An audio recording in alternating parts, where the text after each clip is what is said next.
Welcome to Life, Lessons, and Laughter with your host, Glenn Ambrose.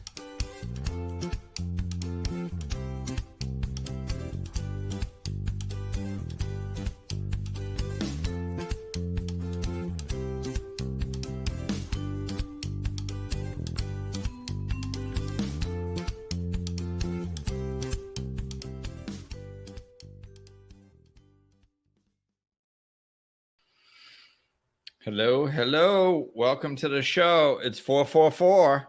Oh, 445 now. I was wondering if we're going to start in 444. And we did. Here's Aubrey. Hello. Hey. I had to get my phone on that screen real quick before it changed to 445. I saw it. Yeah. It was there. We had it. I don't know what that means in angel numbers, but something good. Yeah. We are divinely protected, and everything that we ever wanted will come true within 15 minutes, I believe. I think that's... You're on the right path. Keep going. Yes. Yeah. Don't give up now. No. You're halfway through. So here we are. This is one of those, this is total off the cuff. Let's just roll with it and see what happens moment. I love that for us. Yes. So we are talking about not taking things personally. Yes. So, yeah. The big one. Yeah. And I mean, we can't, I don't think it would be even fair to not mention the 4 agreements.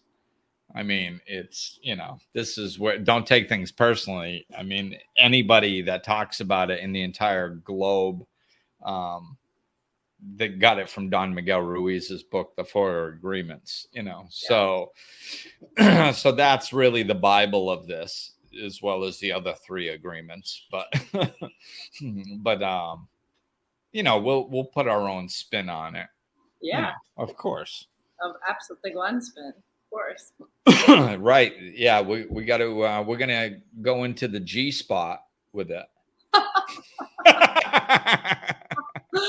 That's hilarious. We're going to G spot the don't take things personal. Oh my God. Yes. Right there. Target. Yes. Right there. Yeah. So, all right. So don't take things personally before we start blushing. What the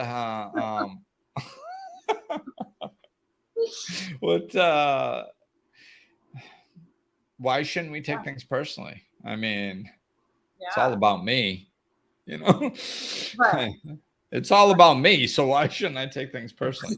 I think really that, for me, and I imagine, like I said, we'll probably reiterate a fair amount of things from Don Miguel Ruiz's book. But for me, when I really got the understanding of don't take things personally, and it might even have been the first time I read his book, I just kind of had this vision of things, our experiences packing on top of one another, throughout our life. And I use it to explain other things too, but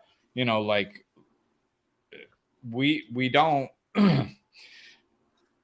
So yeah, when I got this flash, it was I was like, okay, I saw myself as a child with a particular personality and particular experiences, and them meshing together and forming basically data within me.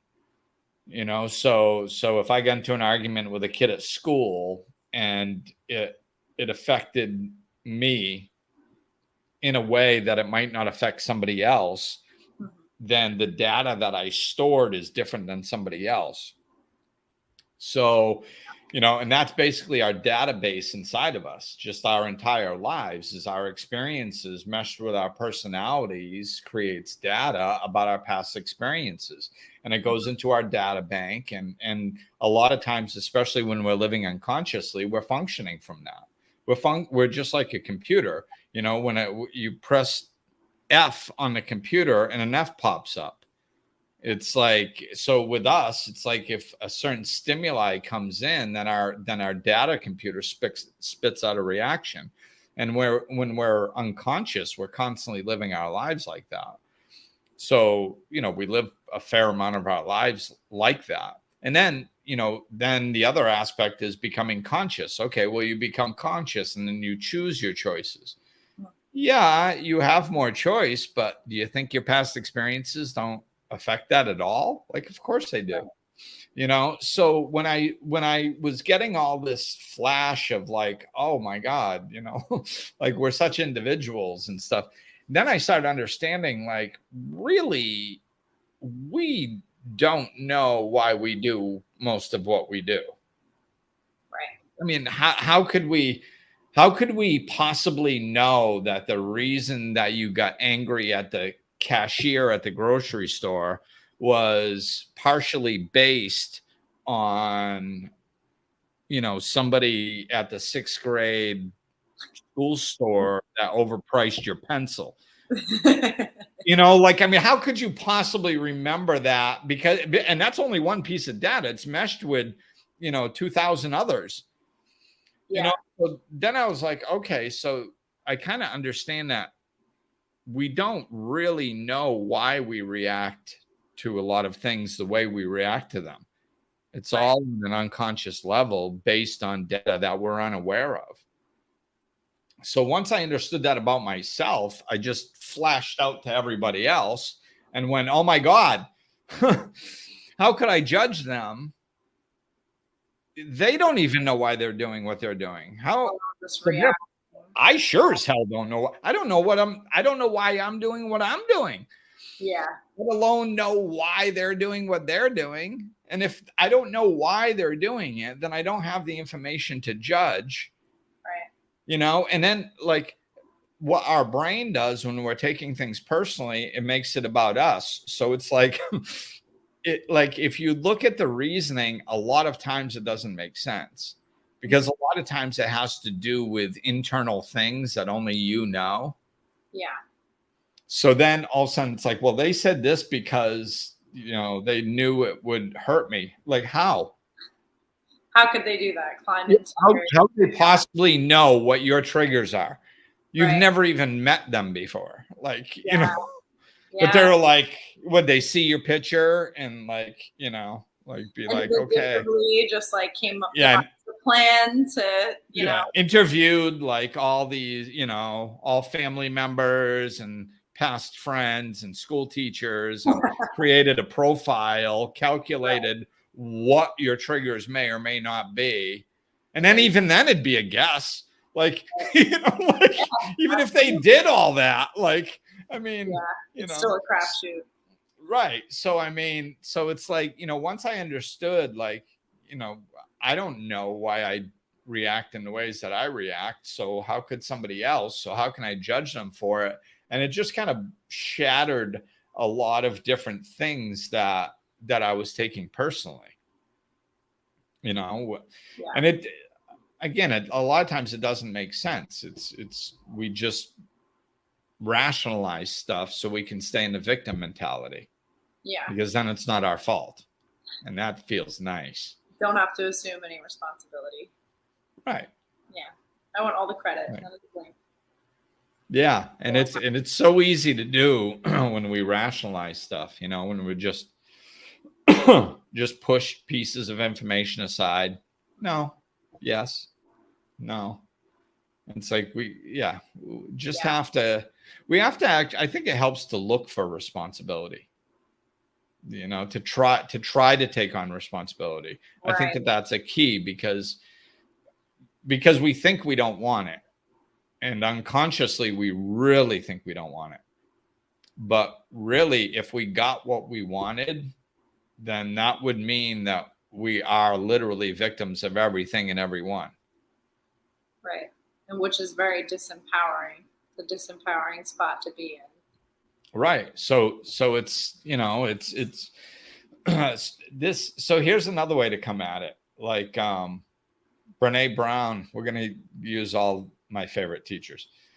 So Brene Brown said vulnerability is not, I believe she said this, Someone is said not, somebody said it, and it should have been her if it wasn't, because she's amazing and she does great work on vulnerability. So I think she said, oh, vulnerability is not opening up with the risk of being hurt. It's opening up fully and finding out you can't be hurt. Ooh, I like that. Yeah. Yeah. Talk about empowerment, because that's what we feel we're risking, you know, like if we open up, we're like, oh my God, like what if I show myself and then people use it to hurt me? Against me, yeah. You know, but if you open up fully, then you find out that you can't be hurt because you're open. If you're fully open, you're not taking things personally. Right. You're just, yeah. So when you open up and you're to be completely vulnerable, you have to be completely open. So when you're completely open, it's like, you know, we're all one, and I'm just me and everything's okay. Mm-hmm. So then somebody if somebody tries to take a part of you and use it against you, you're just like, no, it's okay. That's part of me. Exactly. Yeah. Like I know what I am. Yeah. Yeah. Yeah. It's so which kind of spins off of doing your shadow work. You know, a lot of people think shadow work is getting rid of negative aspects of yourself, where it's actually, ask you, what is shadow work exactly? well, there's definitely different perceptions out there for sure, but the one that I like is really, it's, as we were conditioned in society, as we grew up, there were parts of us that society deemed inappropriate. So therefore we deemed inappropriate. Yeah. So we stuffed them and buried them and tried to hide them. And if they come out, we feel embarrassed by them. We try not to, so it's all that stuff that it's part of ourselves that we don't accept about ourselves. Okay. I gotcha. So it's parts of ourselves that we don't like. We don't care. Right.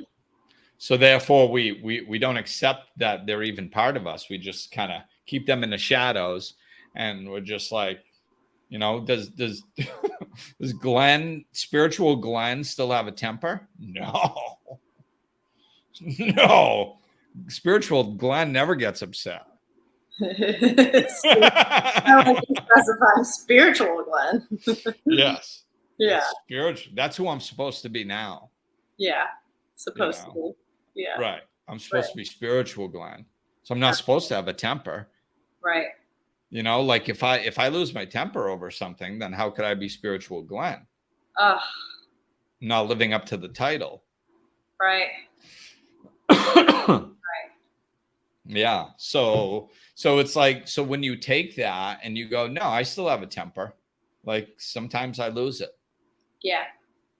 And it doesn't take away from spiritual Glenn. Right. It's just, and sometimes I'm really spiritual. Mm-hmm. And sometimes I'm really locked in love. And sometimes I can be attacked and it doesn't even bother me. Right. And then sometimes I get attacked and I'm not in the right space to handle it. And I get pissed off and I lash back out. Right. Yeah. And if you can accept both those sides, and it doesn't mean, see, the ego, which is kind of like the voice of the collective, the unconscious collective. Yeah. And the one inside of us will say like, oh, well, so you're just accepting that part of yourself. So it's okay to lash out at people. No, that's not what I'm saying. Yeah. It's a generalization. Right. It's just, no, I'm just accepting the fact that I'm a human being and I might not handle every situation in the ultimate spiritual manner. Yeah. I might get triggered. I have a past, like I had to, my son, living with my son was such an experience in so many different ways. So it's like, especially when he was younger, up until he was 12, he lived with his mom. So now he visited me 4 or 5 days a week. So like he was my priority. So I planned my life around his visits. I planned my work schedule around it. I planned my errands around it. I planned my social life around it. When I was supposed to be with him, I was going to be with him. So, and I wanted to be focused on him as much as possible. So rarely did we even go grocery shopping, or, if we needed something, of course we'd stop at the store. But I mean, I tried not to do that type of stuff when I was with him. I did it at the other times. Yeah. So we had one hell of a amazing relationship for many years like that. Then he moved in with me. Wow. Yeah. Now all of a sudden, and his mom stepped out of the picture. So now all of a sudden it was me 24/7 responsible for everything all the time, always. Wow. And our relationship, and I'm sitting there thinking like, oh, of course it's going to be different. Of course it is. I'm a realist. I know it's going to be different, but we have a really good, solid, sound relationship. So, we'll make some adjustments, and it was a lot harder than I thought. Yeah.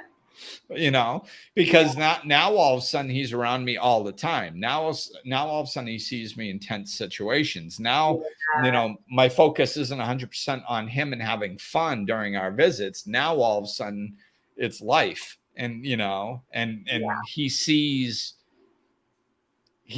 me, and it confused him, some of the times, like loving spiritual dad, like, what is this? Right. Yeah. And so, I mean, I had to explain to him a few times, like, dude, like I had 20 years of alcoholism, not to mention the childhood that I had that pushed me in that direction. Or that the pain that I experienced, that I was trying to anesthetize to choose alcohol in the first place. Like, so like I was 35 when I got sober. So it's like, there was a whole lifetime before I got sober. Right. So, like, you think there's no residual effects living dysfunctionally for 35 years? Yeah. Constantly drinking, partying, taking drugs, fighting. Like this stuff left over, man. Yeah, and I feel like that's pretty common. Like, just hearing you talk about it, when you live and you practice spirituality, and people expect you to just be sunshine and rainbows, all the time. And if you're not, then I mean, listen, we're all human, Yeah, like, and then they can judge us and go, oh, well, they're not as spiritual as they thought they were. Exactly. Yeah. Yeah. You're not actually as spiritual as you think but we are all human, right? So like, it happens. And we have shadow sides. This is something that I tell people, like when they really start diving into the spiritual communities and surrounding themselves with like-minded people and stuff, I often tell them, like, listen, you're going to find people with flaws. Like, just because, you found some group of people that are all namaste and holding hands and talking love, like that doesn't mean they've worked through everything. They're still going to have their triggers. So don't let it surprise you when they do. Right. When you see them, when they come flying out, it doesn't mean, and I mean, let's be honest. It's like often people have spiritual awakenings through suffering. Well, what causes suffering? Right? Like, so a lot of people that are spiritual have had difficult lives. Yeah. Yeah. There's a reason why they got to where they did spiritually. And you hit a point, I think, at least a lot of people that I, encounter in my experience, there's a breaking point that gets you there. It's a lot like sobriety, hitting that bottom, hitting that just like sick and tired of being sick and tired because you're suffering and what you're dealing with. And I'm willing to try anything. Right. I think that's how a lot of people end up finding themselves in spirituality. So like, you know what? Nothing else works. Nothing. Yeah. Doing what society said didn't work. Yeah. Rebelling against society didn't work. Now what? Right. So you open up to spirituality. So it's, that's the reality in which we're living out. We've got all this, we've all got our stuff. So if we can authentically stand in it, and of course, of course I don't want to act inappropriately if I get triggered. Mm-hmm. Of course, I try to learn when I do behave inappropriately. If there's an amends to be made, I'll make the amends. Or if if there's an adjustment in my behavior, I try to look for that and make the adjustment that I can. I always want to be a better version of myself. So of course I'm going to continue trying to be better. But the fact that the more self-acceptance and the less self-judgment we have, the more grounded in our truth and authenticity we are. And that's when we can be open. And then, think about what bullies do, because, we're talking about taking things personally, right? So of course, we don't want to take things personally when people don't know what they're doing, but it's probably a little harder to not take things personally when somebody's specifically coming after us, which is bully energy. Right. So what type of response drives a bully to stop picking on somebody? It's when they can't get a rise out of them, when they can't get a reaction. If a bully is like, "You're an idiot," and you're like, "Sorry you feel that way, but it doesn't hurt me." If I don't let it hurt me, then the bully gets really bored, because it's like, geez, I insulted him, 400 times and I got nothing. Where do you go from here?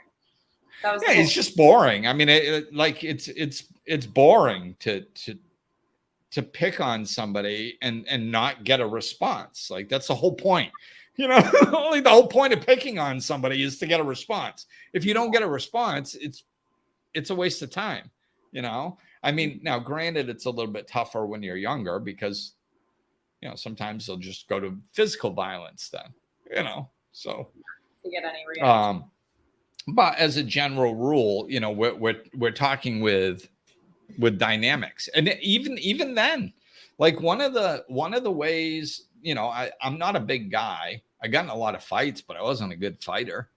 Like, so really, like, why did people stop picking on me? The reason they stopped picking on me, one was because I would go with anybody, and 90% of the people don't actually want to go. So that actually got rid of most of them. But then there's like 10% that actually want to go, can kick your butt, and want to overpower you. And basically it's a bully energy, a control energy. They want to control you.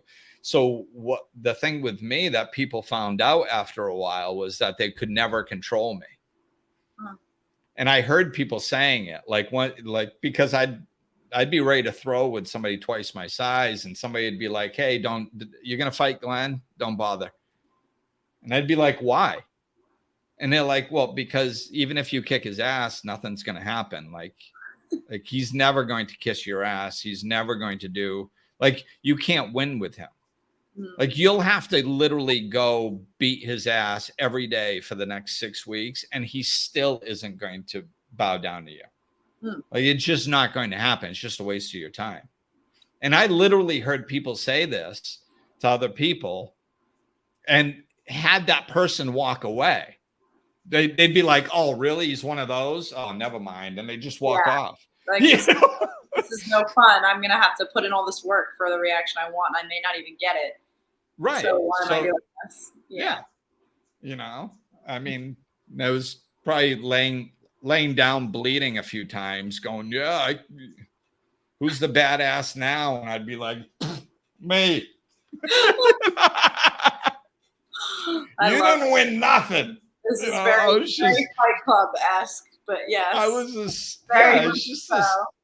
Yeah. I There's was a just so seamless stubborn. back- Like I wouldn't give them the pleasure Yeah. of me going like, oh, you kicked my ass. Wow, you're tough. I'm weak. Like they would never get that from Like me. you can break me physically, but you'll never break me emotionally. Right. Ever. Never. Yeah, never. And it's like, so they're like, okay, well, Mhm. why mark up my knuckles on his face if I'm not going to get what I want? Right. And have my You ego know? stroked and yeah. Yeah. And it would just, so that's that's the bully energy. So like if you just stand, and I mean, honestly, I used it as a technique when I was younger. Like once I figured out the dynamic, in the locker room and stuff, once I figured out the dynamic, I was like, oh my God, like nobody could ever pick on me because I'd own it. I could have the stupidest shirt on or something, or, somebody put a kick me sign on the back of my shirt that I didn't know about or something, and I would own it. I'd be like, yeah, I put that there. Yeah. That's great. I freaking dare you. Yeah. I dare you. I put it on because I dare you. I was hoping I was going to see you, and I dare you. Go ahead. Kick me. Like, and was that true? No, it wasn't true, but I understood the dynamic back then. Right. And when I was a kid, I had no problem lying about it. I just didn't want to get picked on. So I would just, whatever was happening, I acted like it was supposed to be happening. I had a booger hanging out my nose. I was like, yeah, I put it there. I thought it'd be funny. I did this on purpose. Oh, wow. And nobody could ever pick on me for anything because it deflates the whole, it just deflates it. It pulls the air right out of whatever they're trying because you're not going to be embarrassed or, you know. They're not going to get, I'm not going to. Because I know what I am and I did that. Yeah. So what? There's nowhere to go. So, I mean, that's kind of a fun little trick, when you're growing up and stuff. I mean, when you get older, you want the adult version of that. Or now, we're trying to live spiritually. So it's just spiritual version of that, We don't have to run around lying. We don't have to run around pretending that we're something we're not. Instead, we just be fully authentic. Fully authentic. And then it's like, then somebody's like, oh, you lost your temper. Yeah, I did. It happens. Well, it shouldn't happen to you. Yeah, it does. Why shouldn't it happen to me? Like, what am I, some sort of god? Like, did I lose my human status and I didn't know? Have I died? Like, humanity. Yeah. So that's the fully open, that's the fully authentic. And then, then you don't have to take things personally because they literally can't offend you. Yeah. It's interesting. I'm applying it to different things. So is there any other area of your life outside of the anger, like not anger, but temper that you see that in? Like shadow parts of myself? Yeah. Yeah, I'm sure. Yeah, definitely. I mean, I think, I think probably the temper is the worst one, right? But I've done a lot of work. So like, to me, I think like there's a lot of, there are pieces, but to me, like, a lot of the pieces that are left, in a way, some of them I'm not even working on anymore because like, I'm kind of like, I'm good there. Like I've done a lot of work on those. Yeah. And it's made and point. Yeah, but like, I know I can be like that to some degree. That might be considered, like, for instance, like when I was younger, I would manipulate arguments and always be right. Mm-hmm. And, that was pointed out to me in high school and I started working on it. And then when I got sober and woke up spiritually, I put a lot more work into it. And then, so I'm at a place now where I don't feel like I'm like that 90% of the time. Right. Like I think like, I think I'm very open to other people's perspectives. All this stuff. So I think I'm good. Now, is there 10% of that left over that can come out sometimes? Hell yeah. But like, I don't mind it because sometimes it serves me. Like sometimes, for example, like sometimes I get this pull to lean into the social media BS about some topic that's going on. So like in the past, like, I had a few nudges to open myself up to controversy with the COVID stuff or other issues that were going on. So I would lean in there, and now of course I've got somebody attacking me. Well, I don't like to back down. I still don't like to back down. There's another shadow aspect. I'm not good at backing down from pretty much anything. Yeah. I'm not good at it. Now I've gotten good enough where like when there's a fight situation or something, I mean, I'm older. I've been living spiritually for almost 20 years, and I haven't gotten in one fight. So apparently I've curled it back where dialed it down. I'm functional, So I'm good. I'm good with most of those places, but like I like that when multiple people are attacking me. I like standing up to them. Yeah. Because I think a lot of people can't do that.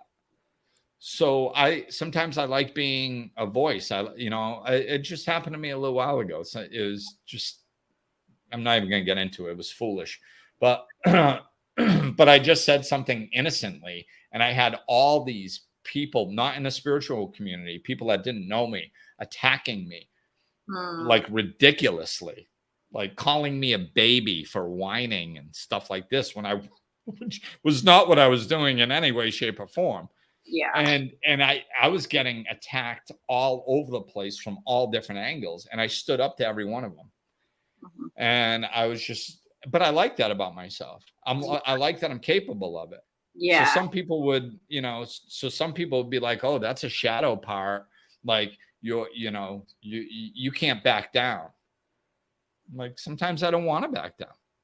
Yeah, it's my choice. I chose to do that. I chose to do that. And I know that there's an unconscious push going, go get him, Glenn. Get him, Glenn. Get him. Yeah. There's that shadow side going, man, let me breathe. Yeah. So I'm like, okay, come on up. You want to play for a little while? Come on up. Go get these guys. And then all of a sudden it's like, And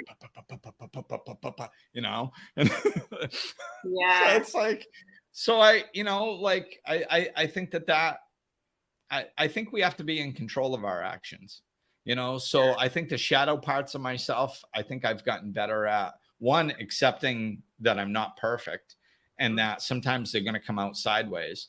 But then if I'm mostly in control of my own behavior, sometimes those shadow parts are really helpful.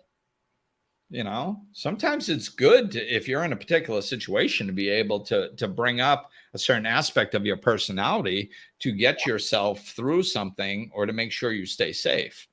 Yeah, it serves in some purpose, just not in your daily day-to-day, special. Right. And I think that is really a lot of our shadow. And I think that that's why it's better to accept it as opposed to demolish it or fight it or pretend it's not there and all that stuff. It's like, no, it's okay that it's there. It probably saved your ass immensely when you were younger. Right. It served its purpose. And now, yes, you can, you don't want to have it controlling your behavior. You want to choose your behavior. You want to live consciously. But, no, it's interesting what you said, because I feel like from my personal experience, like I bully myself. Like it's weird. It's like, cause we all do. that we're bringing this up. It's so relevant. But like I've just had a lot of changes like in my lifestyle and like my work and just, you know, a lot of big changes. And so like things that typically would not trigger me, I'm finding like are triggering me in certain areas. And I'll like deny it's triggering me. I'll be like, no, like literally, I'll just like convince myself I'm not triggered when I'm triggered. It's the craziest thing. And then, you know, We all do it. yeah. And then it's almost like if I can convince myself I'm not, and then I just ignore it, then I win. And if I lose, it's when I just act on a dime and you know, it comes out in however way it comes out, you know, and then I'm like, well, are you that spiritual? If like you can be triggered and you flip and it turns into this like thing and then victim and like it's like this whole domino effect. Welcome. I guess it's just resistance. Right? It's just lack of acceptance. Like I don't. Yeah, lack of acceptance. Also, like unrealistic expectations. Mm-hmm. Yeah, you know, it's yeah. that was one of my. I kind of call it my ego's last stand, but I don't mean it in a way that I have no ego left. I do, but it was really, I think, the last time my ego had a consistent hold on me. Mm-hmm. And that was when it was about a year. Yeah, I was in about a year cycle, mm-hmm. you know, because the ego has cycles and a lot of them are shorter, but like I had a year cycle. My ego, like I had gotten in control of my behavior enough where my ego can control my day-to-day activities. And mm-hmm. And the shorter cycles, I had taken care of them. So it just got really patient. and it would go for the full Monty. It would be like, okay, we're going to wait. No. And I'd be feeling good about myself and everything. And then all of a sudden around December, January, it would just drill me. It would take every insecurity every experience throughout the whole year, just everything, and just shove it right down my throat and just be like, see, you're really not that spiritual. Mm-hmm. And by then I had just started life coaching. That was like my first year life coaching. So it was beautiful. Foundation. Yeah. My ego was like, what are you thinking? Mm. You're going to be a life coach now. So as if you're not a hypocrite enough talking spiritually to people on a daily basis. Yeah. Now you have the audacity to go call yourself a life coach and make a living doing this when you can't even do it yourself. Whew. Yeah. Whew. It was hard, man. It hurt, you know? Yeah. And so I would see that cycle. And after about the second or third year, like I had worked through some other stuff that like, I think it probably was going on for about 3 years. It was intensifying. And the last year, I think was the first year that I started life coaching. Mm. And I was talking to somebody, I had a life coach at the time. I was talking to my life coach and they're like, I was like, you know, I haven't made any progress. I'm the same as where I was and all this stuff. And they were like, that's not true. That's not true. And they helped me see the truth. They helped me see the progress. They helped me see what I had done. And they helped me understand that it was my ego talking and that, you know, and nobody is perfect and put things back into perspective and stuff. And it was really helpful. And it's that self-judgment, man. It's I mean, I've had like 2, maybe even 3, like, kind of leaps in spiritual growth. I mean, I've had more than that, but 2 or 3 that were specifically derivative of self-judgment. Hmm. It holds us back so much, much from our spiritual growth.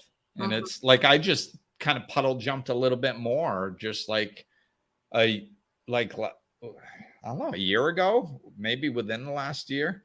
And it was something about my understanding around anger just being another aspect of fight or flight.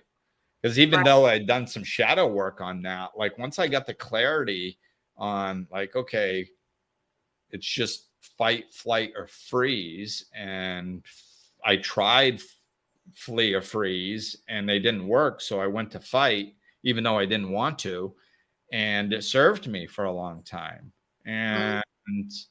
And yes, of course, I'm not going to run around punching people in the head, but that doesn't mean that like I don't have anger. That doesn't mean I don't want to sometimes. You know, Yeah. it doesn't mean that that thought doesn't cross my mind. Like I'd like, Right. Like just because I don't act on my triggers doesn't mean right. It's just, but I'm not acting on it. It doesn't mean I'm a bad person. I think that that's like a big misunderstanding too with like spirituality. Like I see that a lot. You know, in my life, like people I interact with, and it's just funny, like the misconception that people will have. They're like, you're just never triggered, and you're not, you know what I mean? And it's like, no, it's actually I just don't react, or I try not to react. But all those same emotions come up. It's just how we deal with them. That's what you see. You don't see what goes on.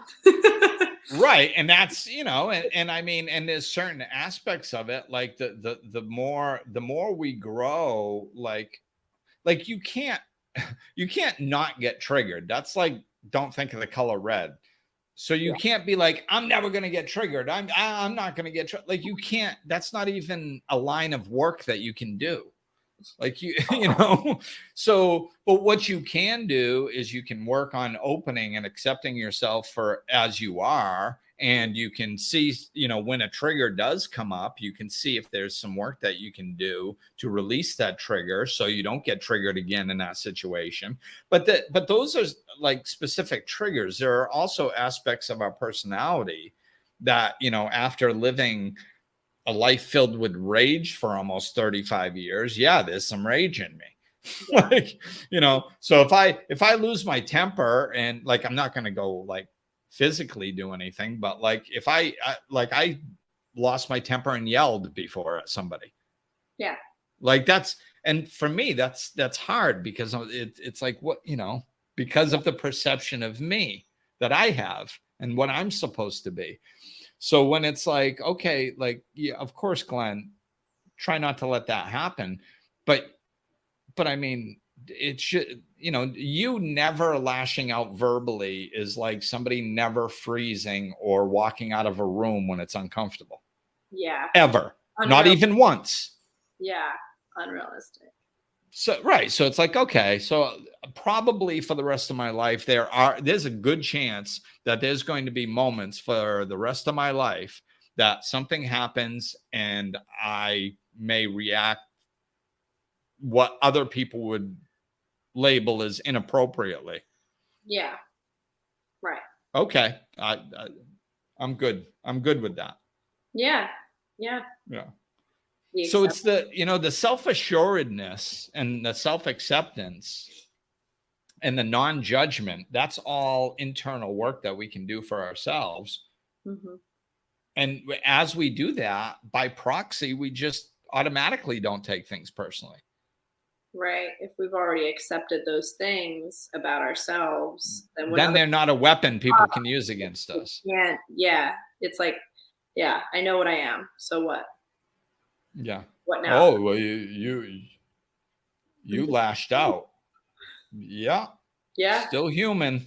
Yeah. If you prick me, I bleed. I said this to myself the other day. Okay. Like, still human. All right. Yeah. So yeah. So I think Big Shock, you know, the topic was kind of supposed to be don't take things personally, which almost implies other people, but it's always about us. That's the empowerment piece. Yeah. You know, that's it's always about us. Why don't, you know, so to touch on the other angle a little bit is whatever, like, so the same thing we discussed about what's going on in us is going on inside everybody else. Yeah. And when they react, so like I was just talking, like if I get triggered, I might lash out and behave in a way that's inappropriate that other people would deem inappropriate. So if I behave in a way that's inappropriate, does that mean it's somebody else's fault? No, it means it's my fault. Right. It's my fault. Now I can choose to work on that. I can choose to accept it. I can choose to do both, accept that it's part of me, but still do some work on it. Like, Right. but whatever, it's all about me Mm-hmm. because it's my stuff. Yeah. And so is when somebody else behaves inappropriately. You know, when somebody else behaves inappropriately, it's about them. It's about if I lash out, that's my inability to process my emotions without lashing out. Right. So if somebody else lashes out, that's their inability to process their emotions without lashing out. Right. So therefore, we shouldn't take it personally when someone lashes out. Right, because it's about them. It's about their inability. It's about their, like I taught my son this, when he was little. It was actually right after he moved in with me. It was it was April. It was actually 10 years ago, April 16th or 17th. I just saw a memory pop up. But so like then the warm weather came, the summer came, and he was running out and slamming the screen door. So the next time he came in, I stopped him and I go, wait.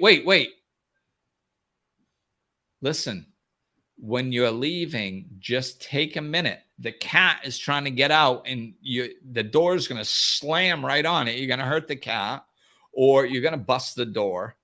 So just you come in, just take a moment as you go out the door to make sure the cat's not in the way and just shut the door.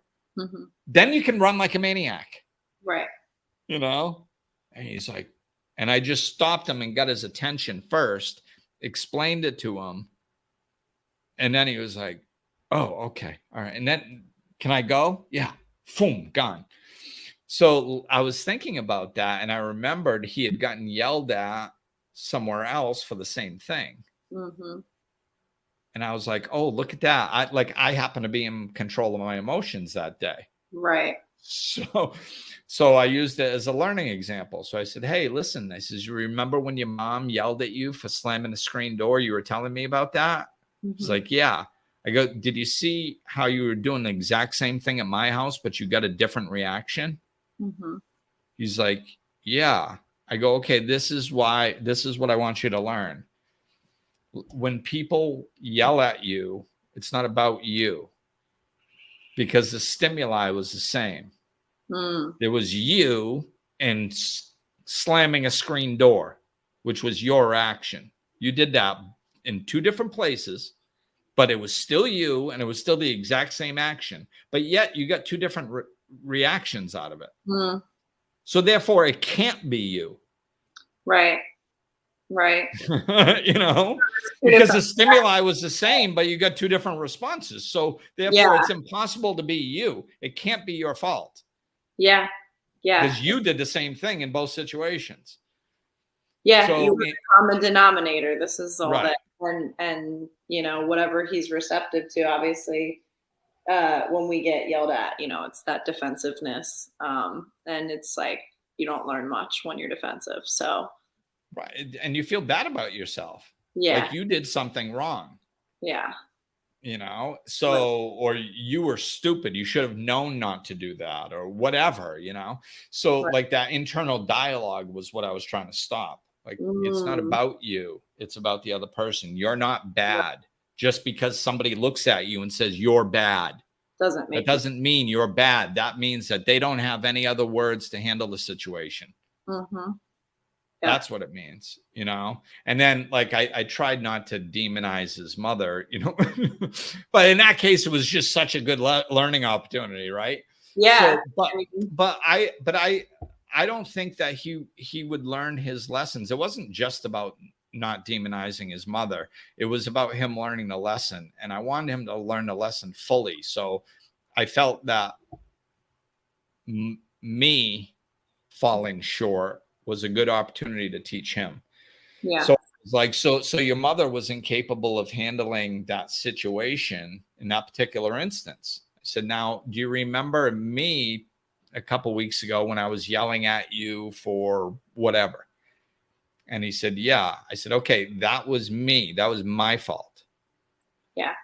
In that situation, I was incapable of handling my emotions and finding the proper words or ways to express my frustration or what was happening in that situation. I was incapable of handling it in an appropriate way.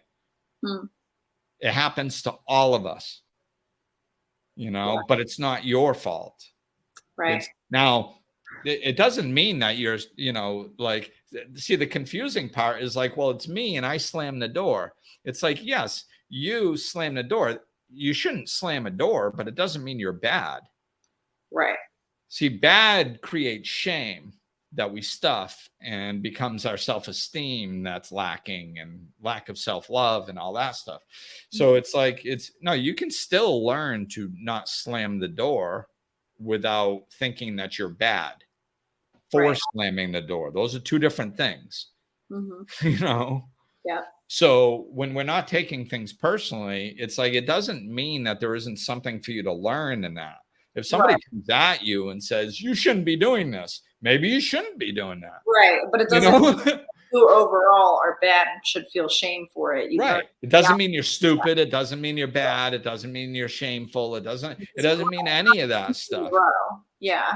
And sometimes there isn't even anything to learn. Sometimes, they just deem it inappropriate, and you deem it appropriate. So sometimes, that's, it can go either way. Sometimes there is something for you to learn. Sometimes there isn't something for you to learn. Yeah. And you can pick and choose whatever that is. But the main thing is, don't take it personally. Don't, it's not about you.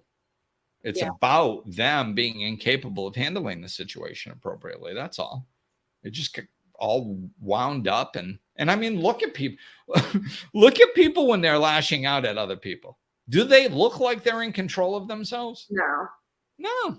They're completely out of their minds. So it's like to think that it's not about you. It's like, of course, they've got all kinds of inner turmoil going on from growing up in a dysfunctional society and God knows what other experiences they've had. They've got all that bubbling up inside of them.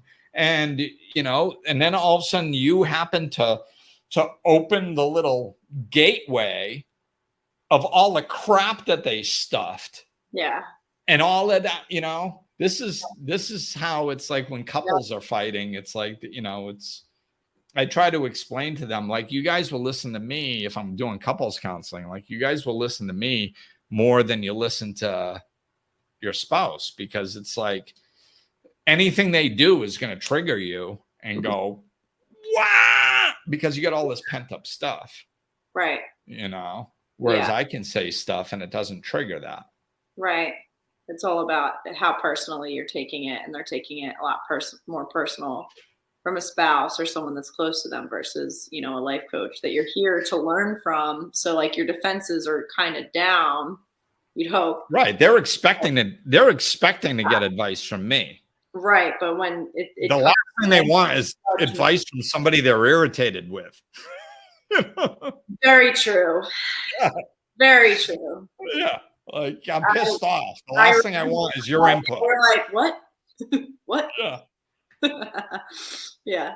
You left the toilet seat up. It's like you just threw 6 dishes and kicked me out of the house because of a toilet seat. You think maybe the emotional response was incongruent with the activity that just happened? Right. Did the punishment fit the crime? Yeah, I think we might be a little out of balance. But that's what happens when we stuff our emotions, then that gateway opens up. It's and this is why people overreact to situations and lash out. And but so what I try to do, like if somebody's coming at me, like, I don't care if it's a personal attack or if it's a general attack, whatever. I don't like being attacked.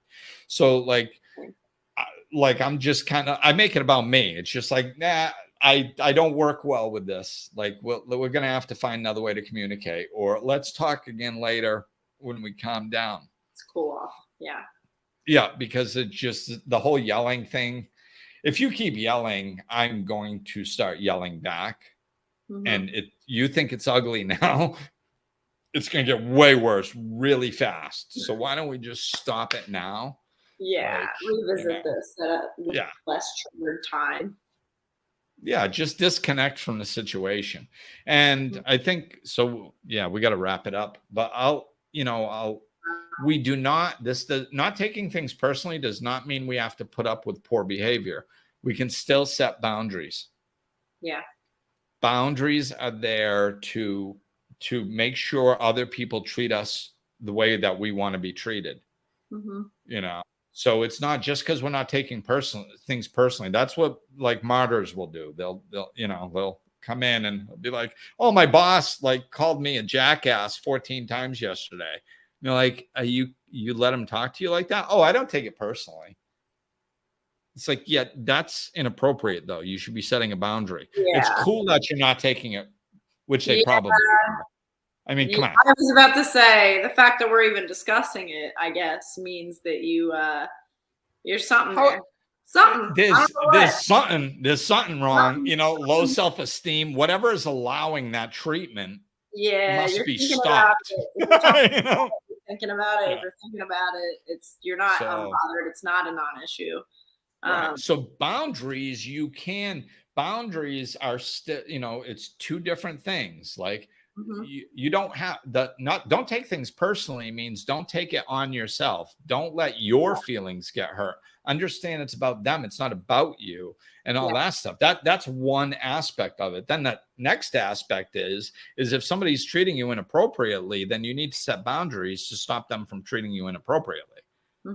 Those are two different things. It's not like you can just walk around allowing people to crap all over you because you don't take it personally. Screw that. That's right. Because it's going to beat the crap out of your self-esteem. Yeah, it'll beat you down eventually. All right. Ooh. That's it. We're out of time. Got to end quick. All right. All right. Thanks for listening, everybody. We'll talk with you soon. All righty. Looking for more? Check out over 200 episodes of Life Lessons in Laughter, or click the link in the description of this episode to connect with Glenn directly.